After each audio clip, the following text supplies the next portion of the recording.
नमस्कार दोस्तों, जय हिंद, जय भारत। इलेक्ट्रिकल मशीन डिजाइन के मॉड्यूल 1 में आज लेक्चर नंबर 9 है और आज का हमारा टॉपिक है special type of magnetic material, जिसमें हम पढ़ेंगे सॉलिड कोर मटेरियल्स के बारे में। वीडियो शुरुआत करने से पहले मेरा एक हम्बल रिक्वेस्ट है, अगर आप डायरेक्ट इस वीडियो पे आए हैं तो प्लीज आप इलेक्ट्रिकल मशीन डिजाइन के प्लेलिस्ट में जाके वीडियो नंबर 1 से शुरुआत करें, और अगर आप यही वीडियो देखना चाहते हैं तो प्लीज आप एंड करने के बाद आप जरूर लेक्चर नंबर 1 देखें।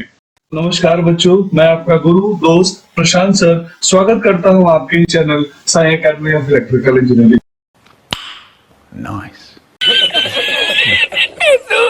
तो आइए अब हम वीडियो की शुरुआत करते हैं और सबसे पहले समझते हैं कि सॉलिड कोर मटेरियल क्या है और क्या एप्लीकेशन है। तो सिंपली आप नाम से ही समझ सकते हैं एक ऐसा मटेरियल जो कि सॉलिड इन नेचर हो और जिसको यूज करके हम मशीनों का कोर बनाते हो, that is called solid core materials.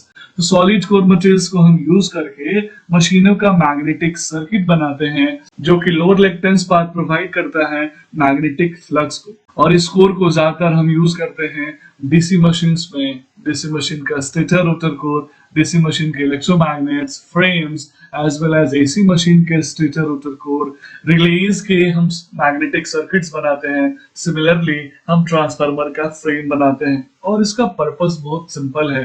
Purpose है कि सॉलिड कोर मटेरियल अगर हम यूज करेंगे तो ज्यादा से ज्यादा फ्लक्स हमारे मैग्नेटिक सर्किट में इंड्यूस्ड होगा और मशीन की ओवरऑल जो एफिशिएंसी है वो इंप्रूव होगी, जो परफॉर्मेंस है वो इंप्रूव होगी। तो आइए स्टूडेंट, हम सॉलिड कोर मटेरियल्स के कुछ कॉमन टाइप ऑफ मटेरियल के बारे में बात कर लेते हैं। तो सॉलिड कोर मटेरियल जो भी हम यूज करेंगे उसका पर्पस यही होगा कि उसकी परमेबिलिटी हाई हो। सिमिलरली वो हाई परमेबिलिटी के साथ साथ हाई सैचुरेशन वैल्यू देता हो, हाई फ्लक्स डेंसिटीज देता हो, और ऐसे कुछ हमारे पास कॉमन एग्जांपल्स हैं like soft iron, cast steel, relay steel, cast iron, ferrocobalt as well as some others. तो स्टूडेंट, सबसे पहले हम सॉलिड कोर मटेरियल की बात करते हैं, that is cast iron. Cast iron के अंदर लो रिलेटिव परमेबिलिटी होती है, नो डाउट, लेकिन ये कॉस्ट इफेक्टिव होता है। अगर किसी भी डिजाइन में हम कॉस्ट को प्रायोरिटी दे रहे हैं, हमारे लिए मशीन का एक्स्ट्रा वेट ऑब्जेक्शन नहीं है, तो उस कंडीशन में कास्ट आयरन के हम फ्रेम्स यूज करते हैं, कास्ट आयरन के हम कोर यूज करते हैं। रिलेटिव परमेबिलिटी वीक है, लेकिन अगर हम दूसरा एंगल देखें तो मशीन का जो इकोनॉमिक होगा वो काफी बजट में होगा और वो हम मीडियम या लो रेटिंग के मशीन्स के लिए प्रीफर कर सकते हैं। Similarly grey cast iron, grey cast iron के साथ यही है कि वो मैग्नेटिकली इंफीरियर है, उसकी मैग्नेटिक परमेबिलिटी अच्छी नहीं होती है। लेकिन अगर मैं ग्रे कास्ट आयरन यूज करता हूं तो जिस भी शेप, जिस भी ढांचे का मुझे सॉलिड कोर बनाना है, हम वो डिजाइन कर सकते हैं। तो डियर स्टूडेंट, हमने दो टाइप के सॉलिड कोर मटेरियल देखे। तो आइए स्टूडेंट, अब हम सॉलिड कोर मटेरियल में low carbon iron and silicon steel के बेसिक प्रॉपर्टीज को हम समझते हैं। अगर मैं बोलूं कि जो प्योर आयरन होता है उसके बहुत सारे हम इलेक्ट्रिकल ऑपरेटर्स बनाते हैं अपने इलेक्ट्रिकल मशीन के डिजाइन करते समय, लाइक हम कोर बनाते हैं, शू ऑफ इलेक्ट्रोमैग्नेट्स बनाते हैं, रिले का मैग्नेटिक सर्किट डेवलप करते हैं। आइए स्टूडेंट, अब हम कास्ट स्टील की बात कर लेते हैं, जो कि काफी फेमस है। कास्ट स्टील की जो सबसे अच्छी क्वालिटी है वो है उसकी सुपीरियर मैग्नेटिक स्ट्रेंथ। स्वाभाविक है, अगर वो स्टील है तो उसकी मैकेनिकल स्ट्रेंथ तो अच्छी होगी और ये मैग्नेटिक फ्लक्स भी अच्छा कैरी करता है, मींस इसकी मैग्नेटिक परमेबिलिटी भी अच्छी होती है। अगर मैं गुड क्वालिटी के कास्ट स्टील की बात करूं तो उसमें सल्फर हम 0.05%, phosphorus 0.08%, silicon 0.2%, manganese 2.5% and carbon 5.5% add करते हैं। तो अगला सॉलिड कोर मटेरियल है सॉफ्ट स्टील। तो स्टूडेंट, नाम से समझ में आ रहा है कि ये स्टील का सॉफ्ट फॉर्म है। तो सॉफ्ट फॉर्म को हम यूज करके किसी भी सॉलिड फ्रेम को नहीं डेवलप कर सकते, लेकिन सॉफ्ट स्टील को अगर हम रोल और वेल्डेड फ्रेम के फॉर्म में डेवलप करते हैं तो उसको जनरली हम यूज करते हैं आज के टाइम में कास्ट स्टील के जगह पे, क्योंकि वो इकोनॉमिक होता है और कॉस्ट इफेक्टिव होता है। स्टूडेंट, अगर हम फेरोकोबाल्ट की बात करें तो फेरोकोबाल्ट की परमेबिलिटी काफी हाई होती है। ये इसका सबसे अच्छा पॉइंट है और यही रीजन है कि ड्यू टू हाई परमेबिलिटी हम इसको डिफरेंट मशीन्स के कोर के लिए यूज करते हैं। लेकिन प्रॉब्लम यही है, अगर कैरेक्टरिस्टिक्स अच्छी है क्वालिटी अच्छा है तो नखरे भी ज्यादा होंगे, मींस इसका कॉस्ट भी हाई होगा as compare to other kind of solid core materials. एक पॉजिटिव पॉइंट ये भी मिलता है कि जो सैचुरेशन पॉइंट होता है इसका काफी हायर होता है as compare to pure iron and other kind of material.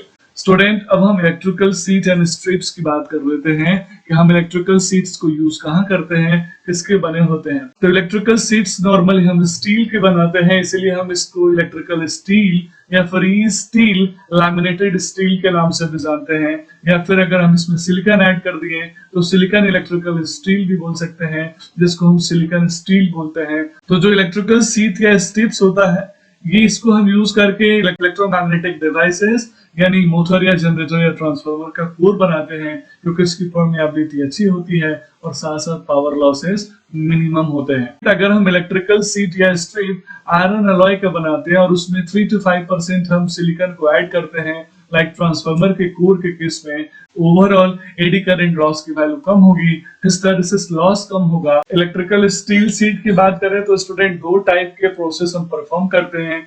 एक होता है जिसको हम बोलते हैं grain oriented electrical steel set, और दूसरा जो कि नॉन ओरिएंटेड होता है। ओरिएंटेड मींस वो जिसमें मैग्नेटिक डोमेन्स अलाइंड हो, मैग्नेटिक डोमेन्स किसी एक डायरेक्शन में ओरिएंटेड हो। तो आइए स्टूडेंट इस ओरिएंटेशन को हम थोड़ा सा और अच्छे से समझते हैं।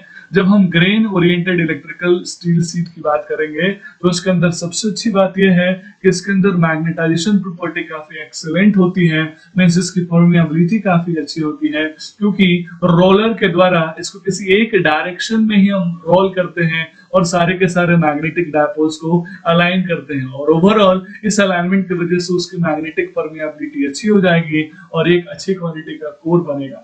और यही रीजन है कि हम ग्रेन ओरिएंटेड कोर को नॉर्मली हम यूज करते हैं ट्रांसफार्मर का कोर बनाने में, जिस प्रोसेस को हम बोलते हैं CRGO या फिर HRGO। डियर स्टूडेंट, अगर मैं non oriented electrical steel sheets की बात करूं तो जो non oriented electrical steel seat होता है ये भी एक एक्सेलेंट मैग्नेटिक प्रॉपर्टी शो करता है, लेकिन प्रॉब्लम यही है कि इसकी मैग्नेटिक डायपोल्स किसी एक डायरेक्शन में अलाइन नहीं होते, ओरिएंटेड नहीं होते। यहाँ मैं अगर कंक्लूड करूं तो किसी भी इलेक्ट्रिकल सीट्स को अगर मैं यूज करूंगा तो उसके अंदर दो चीजें मैं सबसे पहले प्रीफर करूंगा। पहला, उसकी मैग्नेटिक फ्लक्स डेंसिटी की वैल्यू कितनी है। मैग्नेटिक फ्लक्स डेंसिटी जितनी हाई होगी वो एक इतना अच्छा क्वालिटी का मैग्नेटिक मटेरियल बनेगा। साथ में मैग्नेटिक फ्लक्स डेंसिटी हाई होने के साथ साथ उसका सैचुरेशन पॉइंट भी हाई होना चाहिए, जिसके बारे में हम कितनी बार डिस्कशन कर चुके हैं। सिमिलरली मैं देखूंगा कि उसके अंदर आयरन लॉस का वैल्यू कितना है, क्योंकि अगर आयरन लॉस की वैल्यू ज्यादा है, एडी करंट लॉस और हिस्टैरिसीस लॉस की वैल्यू ज्यादा है, तो वो एक अच्छा क्वालिटी का मैग्नेटिक मटेरियल नहीं बनेगा, वो अच्छी क्वालिटी का कोर नहीं बनेगा। तो इन दोनों पैरामीटर्स को मैं सिलेक्ट करके एक इलेक्ट्रिकल स्टील सीट्स को प्रीफर करूंगा और इसके अकॉर्डिंग मैं अपने ट्रांसफार्मर का कोर, एक मशीन का कोर डिसाइड करूंगा। तो that's all about solid core materials, जिसमें हमने different type of solid core material के साथ साथ इलेक्ट्रिकल स्टील सीट्स के बारे में भी समझ लिया, उनकी प्रॉपर्टीज के बारे में भी समझ लिया, उनके एप्लीकेशंस के बारे में भी समझ लिया। चलो भाई देखो अब मैं क्या करता हूँ। तो डियर स्टूडेंट्स, नेक्स्ट वीडियो और ज्यादा इंटरेस्टिंग होने वाला है। मुझे अपने घर जाना है। मुझे घर जाना है। जनता माफ नहीं करेगी।